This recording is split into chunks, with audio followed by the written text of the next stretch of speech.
This is a true horrifying story, part 25. Warning, this is not a joke. The information that's going to be shared is dangerous and life-threatening. Do not, under any circumstance, commit the actions that will be narrated. This is the world's most dangerous book ever, Shams al-Ma'arif. This book was written by Ahmed al-Buni in the 17th century. Assalamu alaikum. I was on my live last night and people was telling me about this video, if it's true or not. So let me tell you something.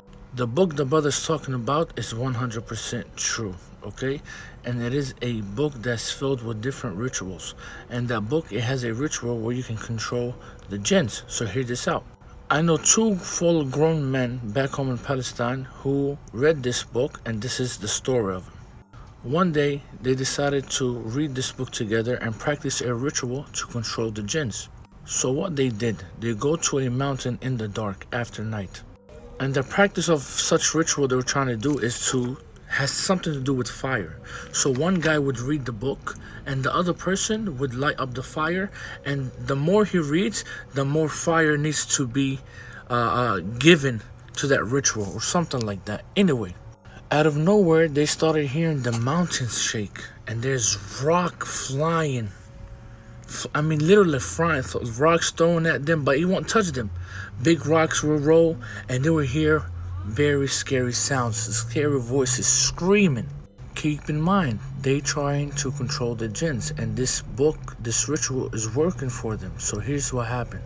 In this ritual, it says something like that going to happen, but do not get distracted and keep doing what you're doing.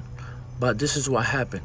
The guy that was reading the book is focused reading the ritual. The other guy should be increasing the fire, but he got distracted by a naked, beautiful woman. So when he got distracted by this beautiful woman, the fire suddenly stopped. He just dozed off. No more fire. And that same naked, beautiful woman smacked him silly, and he felt unconscious. When that happened, the man that was doing the ritual or reading the ritual have seen at least 200 to 300 naked, scary appearance, scary faces, scary hands, scary feet. They don't look normal. And they came to him and said, "We are the jinns. We live in a world that you don't live in." So they told him, "If you don't take your friend and leave out of here, we will kill you and your family for trying to do this to us." So after his friend got out of his consciousness, he took him and they walked away. And I swear by Allah, from that day, he still have white hair and he was a young man.